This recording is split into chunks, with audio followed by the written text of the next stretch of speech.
नमस्कार दोस्तों, आप सभी लोगों का स्वागत है मेरे चैनल में स्टडी क्लासेस ऑफिशियल में। आज हम लोग सीजी टेट के लिए महत्वपूर्ण 60 सवालों को सॉल्व करेंगे। ठीक है, अब इस सीजी टेट के लिए मात्र 25 दिन बचा है और इन 25 दिनों में हम लोग बहुत सारे क्वेश्चन को सॉल्व करेंगे, पूरा तैयारी कर ही लेंगे। ठीक है, तो रिवीजन चल रहा है, दूसरा दिन है रिवीजन का।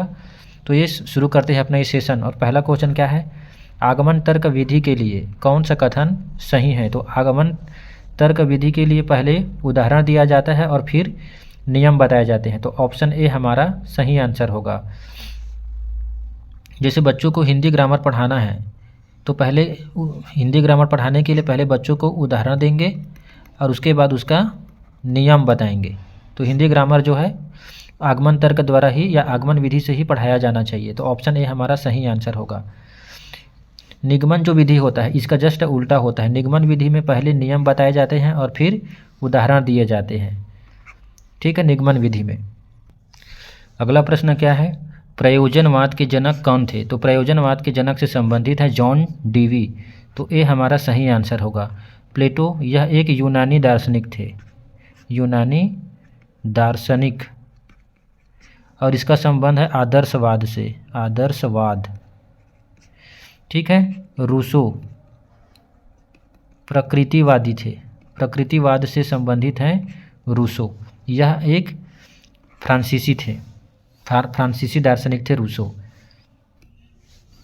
अगला प्रश्न क्या है, किस शिक्षा दर्शन ने अनुभव एवं प्रयोग के माध्यम से सीखने को महत्व दिया है। तो अनुभव एवं प्रयोग के माध्यम से सीखने को महत्व दिया है प्रयोजनवाद में। और प्रयोजनवाद से के जनक कौन माने जाते हैं, जॉन डीवी। अभी इसको हम लोग पढ़े हैं। ठीक है, आदर्शवाद, आदर्शवाद से संबंधित है प्लेटो। प्रकृतिवाद, प्रकृतिवाद से संबंधित है रूसो। ठीक है, तो यहाँ प्रयोजनवाद जो है राइट आंसर होगा। शैशवावस्था का आयु काल होता है, शैशवावस्था का आयु काल होता है 0 से 2 वर्ष। ये हमारा राइट आंसर होगा। ठीक है, अब 3 से 5 वर्ष को पूर्व बाल्यावस्था बोला जाता है, बाल्यावस्था। हालांकि कहीं कहीं किसी किसी बुक में 2 से 6 वर्ष को, मतलब 6 से 12 वर्ष को भी बाल्यावस्था माना गया है। तो इस बात को भी आप ध्यान रखिएगा। ठीक है, लेकिन इसको भी पूछ सकता है कि पूर्व बाल्यावस्था 3 से 5 वर्ष और 6 से 12 वर्ष को उत्तर बाल्यावस्था बोला जाता है, उत्तर बाल्यावस्था। और 12 से 18 वर्ष को क्या बोला जाता है, ये होता है किशोरावस्था, आंधी तूफान की अवस्था, किशोरावस्था। तो इस बात को, इतना चीज़ को आप याद रखिए। 0 से 2 वर्ष से और क्या याद आ रहा है, 0 से 2 वर्ष क्या होता है, जीन पियाजे के सेंसरी मोटर स्टेज में आता है, सेंसरी मोटर स्टेज। ठीक है, तो इस बात को भी याद रखिए। रॉस ने मिथ्या परिपक्वता की अवस्था किस अवस्था को कहा है। तो मिथ्या परिपक्वता की अवस्था रॉस ने बाल्यावस्था को ही कहा है। तो ऑप्शन बी हमारा सही आंसर होगा। शैशवावस्था 0 से 2 वर्ष, किशोरावस्था 12 से 13 वर्ष, कहीं कहीं 12 से 18 वर्ष, कहीं कहीं 13 से 19 भी लिखा हो सकता है। तो इस बात को भी आप ध्यान रखिए। अगला क्वेश्चन क्या है, विकास की किसी अन्य अवस्था की तुलना में शैशवा अवस्था में सीखने का क्षेत्र तथा तीव्रता अधिक व्यापक होता है। यह कथन किस मनोवैज्ञानिक से संबंधित है। तो यह कथन वाटसन से संबंधित है। तो ये हमारा सही आंसर होगा। इसके पहले बाल्यावस्था के बारे में पढ़े थे कि बाल्यावस्था को मिथ्या परिपक्वता का अवस्था कहा जाता है, उसको भी पढ़े थे। और वो कथन था रॉस का। कोटेशन से हर बार 2 क्वेश्चन आते ही हैं सीजी टेट में, इसलिए मैं इस प्रकार के प्रश्न को रखा हूँ। अगला प्रश्न कोटेशन से ही है, शैशवा अवस्था जीवन का सबसे महत्वपूर्ण काल है। यह किस मनोवैज्ञानिक का कथन है। तो शैशवावस्था को जीवन का सबसे महत्वपूर्ण काल माना है वैलेंटाइन ने। ऑप्शन बी जो है राइट आंसर होगा, वैलेंटाइन। याद रखना पड़ सकता है, बार बार प्रैक्टिस करोगे तो याद रहेगा। और ये प्रश्न आते ही हैं सीजी टेट में, 2 प्रश्न आता ही है, टीचर भर्ती में भी 2 प्रश्न आता ही है। ठीक है, कोटेशन से रिलेटेड। अगला प्रश्न क्या है, ये भी कोटेशन वाले प्रश्न हैं जो एग्ज़ाम में आ चुका है। बालक को जो कुछ बनना होता है प्रारंभ के 5 वर्षों में बन जाता है। यह कथन किसका है। तो यह कथन है फ्रायड का। फ्राइड के द्वारा ही साइको एनालिसिस थ्योरी भी दिया गया है, जिसको मनोविश्लेषण का सिद्धांत बोला जाता है। मनोविश्लेषण सिद्धांत फ्राइड के द्वारा ही दिया गया है। इन्हीं के द्वारा सेक्सुअल थ्योरी, मनोलैंगिक सिद्धांत, ये सिद्धांत भी फ्राइड जी के द्वारा ही दिया गया है। तो इन दोनों को भी आप याद रखिएगा। जीन पियाजे कोग्निटिव डेवलपमेंट थ्योरी से संबंधित है। कोग्निटिव डेवलपमेंट थ्योरी और संज्ञानात्मक विकास को 4 चरणों में होता है बताया है। और यह विकास एक बताया है कि विकास एक असतत प्रक्रिया है, जिसमें क्या विकास पहले होता है और चिंतन बाद में होता है। ये इन्हीं के द्वारा बोला गया। जीन पियाजे ने भाषा को उतना महत्व नहीं दिया है, जबकि लेव वागोस्की भाषा को महत्व दिया है। कोहलबर्ग, जानते हो नैतिक विकास के सिद्धांत। कोहलर क्या है? कोहलर जो है सामाजिक अधिगम सिद्धांत से संबंधित है। सामाजिक अधिगम सिद्धांत फेमस बोबो डॉल पर प्रयोग के लिए जाने जाते हैं। कोहलबर्ग नैतिक विकास के सिद्धांत से संबंधित है। इन्होंने 3 चरण बताए और प्रत्येक चरण को 2 अलग अलग फिर चरणों में बांटा, मतलब कुल 6 चरण बताए व्यक्तित्व विकास को कोहलबर्ग के द्वारा। तो इसकी इतनी जानकारी इस क्वेश्चन से मिलती है। बाकी सबको याद रखिए और वीडियो लगातार देखते रहिए, सब तैयारी हो जाएगा आप लोगों का। नवजात शिशु में हड्डियों की संख्या कितनी होती है? तो नवजात शिशुओं में हड्डियों की संख्या होती है 207। जब वो मेच्योर होता है तो इसकी संख्या रह जाती है 204। ठीक है। और गर्भकाल का समय कितना होता है? ये होता है 280 दिन या फिर 9 सप्ताह। इस बात को भी याद रखिए। एक और, शिशु अवस्था किसको बोलते हैं? 15 दिन का जो बच्चा रहता है, जिसको 15 दिन हुआ है जन्मे, तो उसको शिशु बोला जाता है। इसको भी याद रखिए। दूध के दांत शिशु में कब निकलते हैं? तो शिशु में दूध के दांत निकलते हैं 6 से 7 माह में। ठीक है। और कुल दूध के दांतों की संख्या कितनी होती है? तो कुल दूध के कितने दांत होते हैं? 20 दांत होते हैं, जो कि धीरे धीरे करके झड़ जाते हैं, फिर स्थायी दांत निकलते हैं। तो जब बच्चा 6 से 7 माह का होता है तब दूध के दांत निकलना चालू करता है। ऑप्शन ए हमारा सही आंसर होगा। बटन लगाना लिखना किस प्रकार के कौशल के अंतर्गत आता है? तो बटन लगाना लिखना ये सब क्या है? फाइन मोटर स्किल में आता है। ऑप्शन ए हमारा सही आंसर होगा। बटन लगाने और लिखने में शरीर के छोटे मांसपेशियों का इस्तेमाल किया जाता है। छोटे मांसपेशियों का, पलक का झपकना, यहाँ सब में छोटे मांसपेशी का इस्तेमाल होता है, इसीलिए इसको फाइन मोटर स्किल कहा जाता है।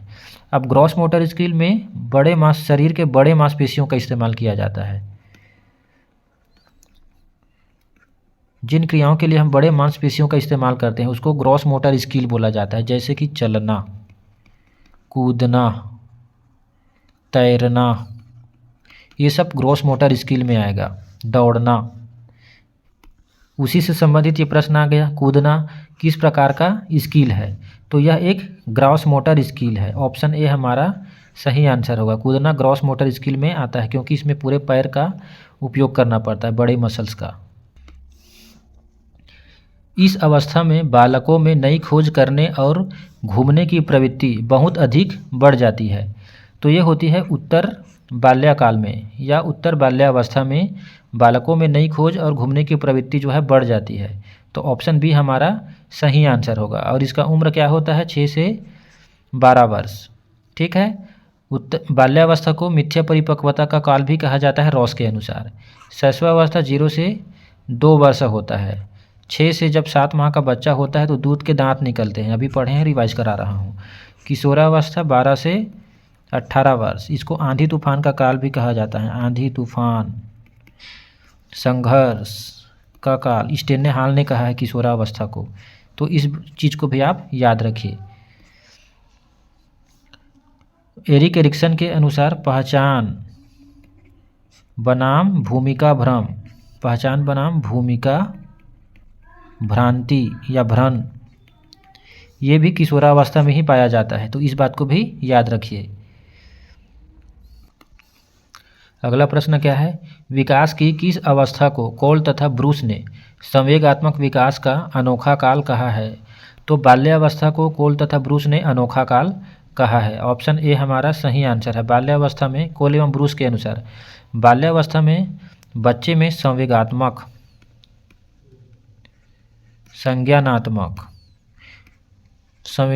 संज्ञानात्मक और शारीरिक परिवर्तन होते हैं। इसीलिए इसको संवेगात्मक विकास का अनोखा काल कहा गया है बाल्यावस्था को। मिथ्या परिपक्वता का काल, मिथ्या परिपक्वता का काल बाल्यावस्था को ही कहा गया है। किसके द्वारा? अभी बताया हूँ, रॉस के द्वारा। किशोरावस्था को संघर्ष आंधी तूफान का काल कहा गया, स्टेनले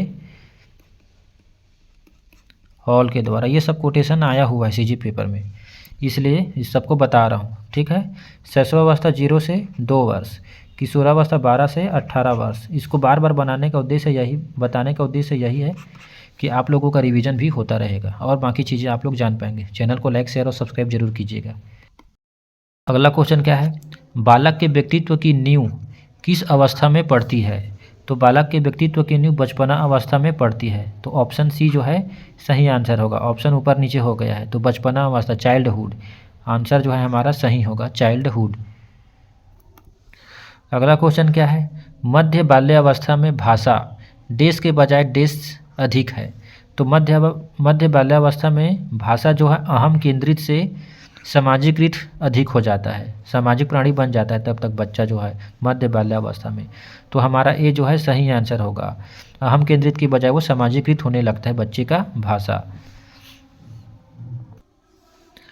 निम्नलिखित में से कौन प्रारंभिक बाल्यावस्था अवधि के दौरान उन भूमिकाओं एवं व्यवहारों के बारे में जानकारी प्रदान करते हैं जो एक समूह में स्वीकार्य है? तो ये जानकारी प्रदान करते हैं माता पिता एवं भाई बहन के द्वारा। माता पिता एवं भाई बहन प्रारंभिक बाल्यावस्था में बच्चों को उन भूमिकाओं एवं व्यवहारों के बारे में बताते हैं जो समूह में स्वीकार्य होते हैं। तो सी जो है सही आंसर होगा। शर्म तथा गर्व जैसी भावना का विकास किस अवस्था में होता है? तो शर्म तथा गर्व जैसी भावना का विकास बाल्यावस्था में होता है। ऑप्शन बी जो है सही आंसर होगा। इसी अवस्था में बच्चा जो है भावनात्मक, जटिल और सामाजिक प्रक्रियाओं को समझने लगता है, भावनाओं को समझने लगता है। और इसका काल होता है 6 से 12 वर्ष बाल्यावस्था, किशोरावस्था 12 से 18 वर्ष और शैशवावस्था 0 से 2 वर्ष। इसको भी याद रखिए। निम्नलिखित में से कौन सा आयु समूह परवर्ती बाल्यावस्था श्रेणी के अंतर्गत आता है? तो परवर्ती बाल्यावस्था मतलब उत्तर बाल्यावस्था श्रेणी में आता है 6 से 11 वर्ष, कहीं कहीं 6 से 12 वर्ष भी लिखा हो सकता है। तो ऑप्शन बी हमारा राइट आंसर होगा। किशोरावस्था में संवेगों की तीव्रता किस प्रकार प्रकट होती है? तो प्रतिकूल पारिवारिक संबंध सही है। व्यवसाय की भी समस्या से बच्चा जूझते रहता है और नई परिस्थिति के साथ उसको समायोजन भी करना पड़ता है। तो उपरोक्त सभी इसका राइट आंसर होगा। ठीक है। जब बच्चा किशोरावस्था में होता है तो उन्हें बहुत सारी संवेगात्मक परेशानियों का सामना करना पड़ता है। तनाव और क्रोध की अवस्था है।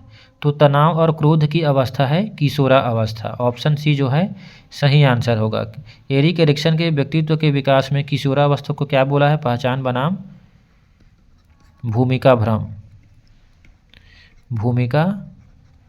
भ्रम, 12 से 18 वर्ष किशोरावस्था। इस बात को भी याद रखिए क्योंकि ये प्रश्न आता है। बाल्यावस्था 6 से 12, शैशवावस्था 0 से 2। अब 3 से 6 को पूर्व बाल्यावस्था बोला जाता है और 3 से 5 को, और 6 से 12 को उत्तर बाल्यावस्था बोला जाता है। ठीक है। तो इस बात को भी याद रखिएगा। देश जन्मजात वैयक्तिक गुणों का योगफल है। तो जन्मजात वैयक्तिक गुणों का योगफल क्या होता है? वंशानुक्रम होता है। ठीक है। ऑप्शन ऊपर नीचे हो गया है तो सी जो है सही आंसर होगा, वंशानुक्रम। लड़का के पैदा होने के लिए उत्तरदायी क्रोमोसोम हैं। तो लड़का पैदा होने के लिए उत्तरदायी क्रोमोसोम क्या है? X और Y। ठीक है। तो सी ऑप्शन सही होगा, XY। लड़कों में XY क्रोमोसोम पाया जाता है और लड़कियों में XX क्रोमोसोम पाया जाता है।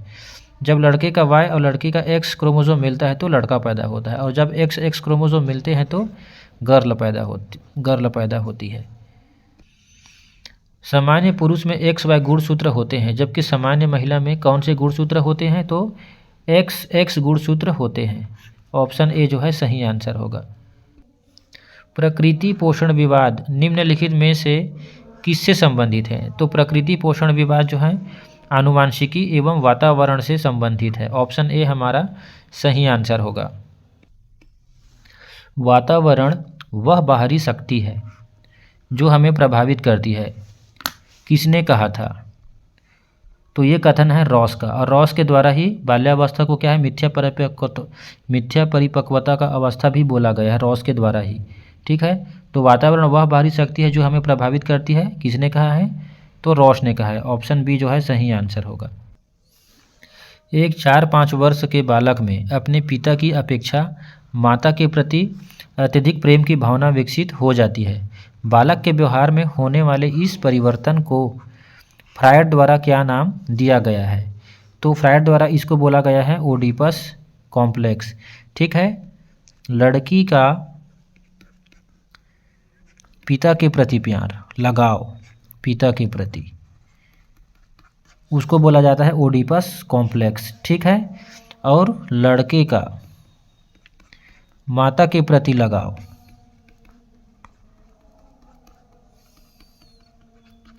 उसको बोला जाता है इलेक्ट्रा कॉम्प्लेक्स। इस बात को याद रखिए। ये जो है फ्रायड के द्वारा क्या दिया गया? फ्रायड के द्वारा साइकोसेक्सुअल थ्योरी दिया गया था, साइकोसेक्सुअल थ्योरी, जिसमें उन्होंने 5 चरण बताए हैं, तो उसी से संबंधित है ये क्वेश्चन। अगला प्रश्न क्या है? डेस के अनुसार बालक का विकास आनुवंशिकता तथा वातावरण का गुणनफल है। यह कथन किसका है? तो यह कथन किसका है? तो यह कथन वुडवर्थ का है। ऑप्शन ए हमारा सही आंसर होगा। थार्नडाइक प्रयास एवं त्रुटि के सिद्धांत से संबंधित है, प्रयास एवं त्रुटि के सिद्धांत। इन्होंने मुख्य रूप से 3 नियम बताए, मुख्य 3 नियम और गौण 5 नियम बताए हैं, तो इस बात को भी याद रखिए। शारीरिक विकास को प्रभावित करने वाले कारक कौन सा है? तो शारीरिक विकास को प्रभावित करता है वंशानुक्रम, वातावरण, खेल तथा व्यायाम। ये तीनों ही चीज़ शारीरिक विकास को प्रभावित करता है, तो उपरोक्त सभी जो है हमारा सही आंसर होगा। Option D will be right answer. शिक्षा के संदर्भ में सामाजिकरण से तात्पर्य है। तो शिक्षा के संदर्भ में सामाजिकरण से तात्पर्य है सामाजिक वातावरण में अनुकूलन और समायोजन। ऑप्शन सी हमारा सही आंसर होगा। जो घर होता है, घर और परिवार, ये सामाजिकरण के प्राथमिक एजेंसी हैं। ठीक है, प्राथमिक अभिकरण है। स्कूल, मीडिया, आस पड़ोस, ये सामाजिकरण के द्वितीयक एजेंसी हैं। द्वितीयक एजेंसी, अभिकरण, इस बात को भी पूछा जाता है, तो याद रखिएगा। निम्न में से सामाजिक मूल्य कौन सा है? तो सहायता परक व्यवहार सामाजिक मूल्य है, हमें लोगों का सहयोग करना चाहिए, यही क्या है? सामाजिक मूल्य है। तो सी जो है सही आंसर हुआ। मूल प्रवृत्ति, मैकडूगल 14 प्रकार के मूल प्रवृत्ति के बारे में बताए हैं। ठीक है, तो इस फैक्ट को याद रखिए।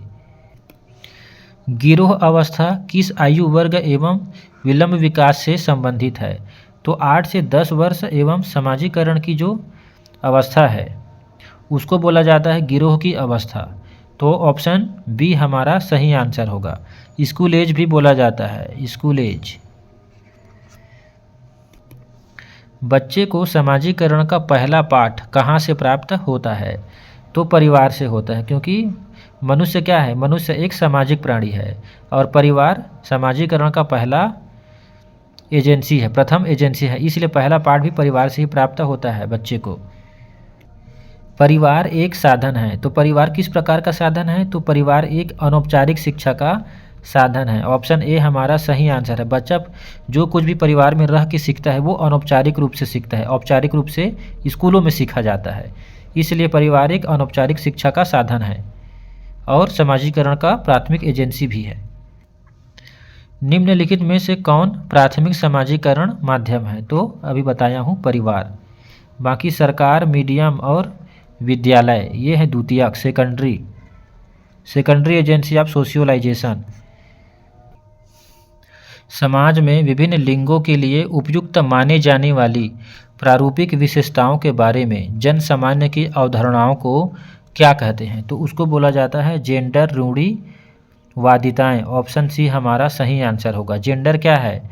जेंडर एक सामाजिक संरचना है, सामाजिक संरचना, जहाँ पर ये बोला जाता है कि लड़कियाँ जो है खाना पकाने की काम करती है, लड़की को घर में काम करना चाहिए और लड़के को घर के बाहर कमाने के लिए जाना चाहिए। तो ये जेंडर एक सामाजिक संरचना है, ठीक है, और इसका आंसर होगा जेंडर रूढ़िवादिता। एक अच्छी पाठ्य पुस्तक से बचती है। तो एक अच्छी पाठ्य पुस्तक जो है लैंगिक संवेदनशीलता से बचती है, मतलब लैंगिक पूर्वाग्रह से बचती है। तो सी जो है राइट आंसर होगा। लैंगिक पूर्वाग्रह या लैंगिक रूढ़िवादिता, इन सबसे बचना चाहिए अच्छी पाठ्य पुस्तक को। लिंग क्या है? तो लिंग एक जैविक सत्ता है जो बच्चे के जन्म के साथ ही स्थापित कर दी जाती है, ठीक है। यह स्थिर भी होती है, इसमें परिवर्तन नहीं हो सकता और यह एक जैविक कारक है, यह जैविक सत्ता है। इसको हम काम के आधार पर परिवर्तित नहीं कर सकते हैं, जैसे कि जेंडर में परिवर्तन हो जाता है। तो लिंग एक जैविक सत्ता है। जेंडर है तो जेंडर क्या है? यह एक सामाजिक संरचना है। ऑप्शन ए सही आंसर होगा, शायद ये रिपीट भी हो गया। कोहल वर्ग निम्न में से किससे संबंधित है? तो कोहल वर्ग नैतिक विकास के सिद्धांत से संबंधित है। तो ऑप्शन सी हमारा सही आंसर होगा। हालांकि जीन पियाजे सबसे पहले नैतिक विकास को परिभाषित किया था। यह आया हुआ प्रश्न है, इसलिए बता रहा हूँ। नैतिक विकास को सबसे पहले परिभाषित किया था जीन पियाजे ने, लेकिन नैतिक विकास का सिद्धांत किसने दिया है? कोहल वर्ग ने। तो सी जो है सही आंसर होगा। अगला प्रश्न क्या है? कोहल वर्ग के अनुसार शिक्षक बच्चों में नैतिक मूल्यों का विकास कर सकता है। किस प्रकार से कर सकता है? धार्मिक शिक्षा को महत्व देकर? बिल्कुल नहीं। व्यवहार के स्पष्ट नियम बनाकर? केवल नियम बना देने से कोई बच्चा नैतिक मूल्यों को पालन करे, ये संभव नहीं है। तो बी भी गलत हुआ। नैतिक मूल्यों पर आधारित चर्चाओं में उन्हें शामिल करके। बच्चा जब नैतिक मूल्यों की पर आधारित चर्चाओं में शामिल होगा, नैतिक मूल्यों को अपनाते हुए लोगों को देखेगा, तो बच्चे के अंदर भी नैतिक मूल्यों का विकास होगा। तो ऑप्शन सी बिल्कुल भी सही आंसर है। कोहल वर्ग द्वारा नैतिक विकास की कितनी अवस्थाएं सुझाई गई है? तो कोहल वर्ग के द्वारा कुल 6 अवस्थाएं जो है सुझाई गई है।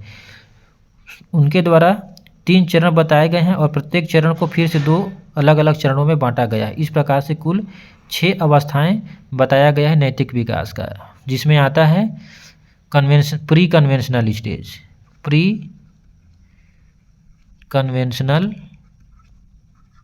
स्टेज, ये होता है 7 से 10 वर्ष, कहीं कहीं 4 से 10 वर्ष भी लिखा हो सकता है। फिर आता है कन्वेंशनल स्टेज होता है 10 से 13 वर्ष के बच्चों में ये पाया जाता है। और फिर आता है पोस्ट कन्वेंशनल स्टेज, ये होता है 13 से ऊपर के बच्चों में ये जो है डेवलप हो जाता है। तो इन 3 अवस्थाओं को फिर से 2 अलग अलग अवस्थाओं में बांटा गया। कुल मिला के 6 अवस्थाएं हैं कोहल वर्ग के नैतिक विकास का। लॉरेंस कोहल वर्ग के सिद्धांत में कौन सा नैतिकता की अनुपस्थिति को सही अर्थ में सूचित करता है? तो लॉरेंस कोहल वर्ग के द्वारा नैतिक विकास का सिद्धांत दिया गया और उसमें जो उनका पहला जो स्तर होता है पूर्व पारंपरिक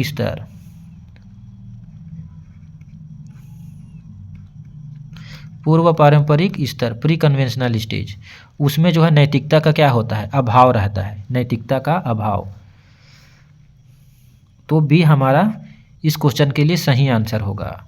इस अवस्था को दो भागों में बांटा गया है। दंड, बच्चे की जो नैतिकता होती है वो दंड एवं पुरस्कार पर निर्भर करती है। पुरस्कार पहला में, और दूसरा जैसा को तैसा पे विश्वास रखता है बच्चा, जैसा को तैसा। तो इन दोनों चीज़ों को याद रखिए। स्तर 2 पोस्ट कन्वेंशनल स्टेज, और स्तर 3 जो होता है वो स्तर 2 कन्वेंशनल स्टेज, और पोस्ट कन्वेंशनल स्टेज होता है तीसरा लेवल। कोहलबर्ग के नैतिक विकास का पूर्व परंपरागत स्तर किस आयु वर्ग में पाया जाता है? ये 4 से 10 वर्ष आयु वर्ग में पूर्व परंपरागत स्तर पाया जाता है। 10 से 13 वर्ष में कन्वेंशनल स्टेज आता है, परंपरागत अवस्था। और 13 से अधिक वर्ष के बच्चों में क्या आ जाता है? पोस्ट कन्वेंशनल स्टेज, उत्तर परंपरागत अवस्था, पोस्ट कन्वेंशनल स्टेज। इसको याद रखिएगा। एक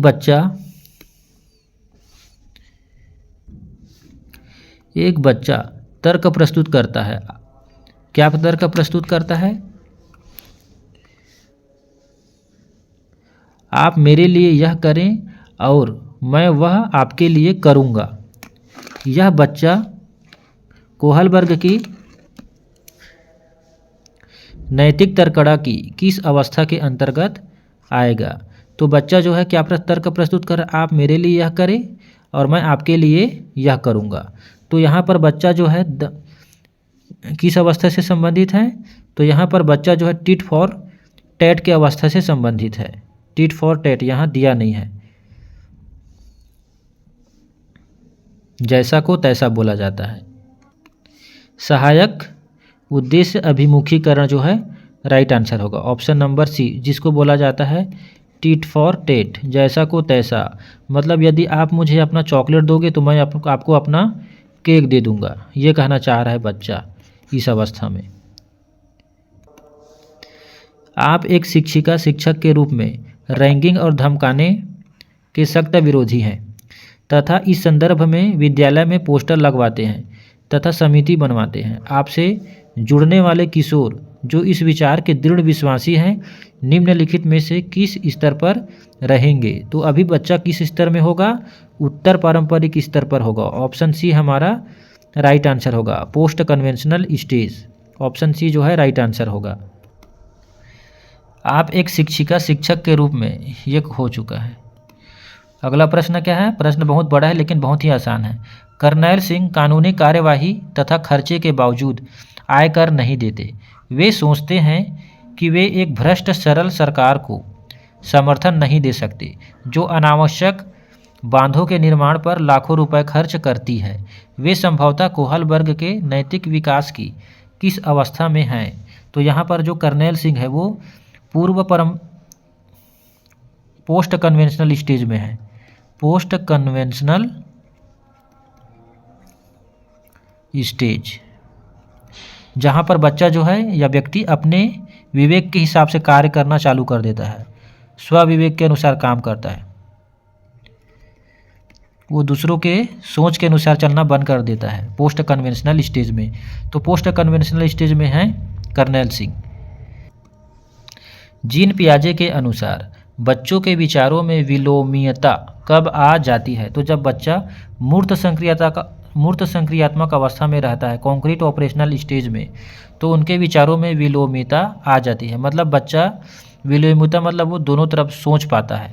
मान लो बच्चे को पता है कि बर्फ़ से क्या बनता, पानी से, बच्चे को मालूम है कि पानी से बर्फ़ बनता है। अब बच्चा ये भी जान रहा है कि बर्फ़ से पुनः पानी बनाया जा सकता है, तो वो दोनों तरफ सोच पा रहा है, इसी को विलोमीयता बोला जाता है। तो ये पूर्व संक्रियात्मक अवस्था में आ जाता है। संवेदी कामक अवस्था 0 से 2 वर्ष का अवस्था है। और वस्तु स्थायित्व संवेदी कामक अवस्था की मुख्य विशेषता है। पूर्व संक्रियात्मक अवस्था 2 से 7 वर्ष। इस अवस्था में बच्चों में क्या आ जाता है? सिंबॉलिक थॉट्स आ जाता है, प्रतीकात्मक सोच, सिंबॉलिक थॉट्स डेवलप हो जाता है। और पूर्व मूर्त संक्रियात्मक अवस्था में बच्चे में विलोमिता का गुण आ जाता है, साथ ही उसमें संरक्षण, कंजर्वेशन, सीरिएशन, क्रमबद्धता, ये गुण भी आ जाते हैं। अमूर्त संक्रियात्मक अवस्था 11 से 15 वर्ष के बच्चों में पाया जाता है, मूर्त 7 से 11 वर्ष के बच्चों में। तो 11 से 15 अमूर्त संक्रियात्मक अवस्था, एब्स्ट्रैक्ट ऑपरेशनल स्टेज। इस अवस्था में बच्चा जो है अमूर्त चीज़ों के प्रति भी चिंतन जो है प्रारंभ कर देता है। ठीक है, तो इस प्रश्न का आंसर होगा ऑप्शन नंबर बी, मूर्त संक्रियात्मक अवस्था, ऑप्शन नंबर सी, विचारों में विलोमिता आ जाता है। इस सेशन का ये लास्ट क्वेश्चन है।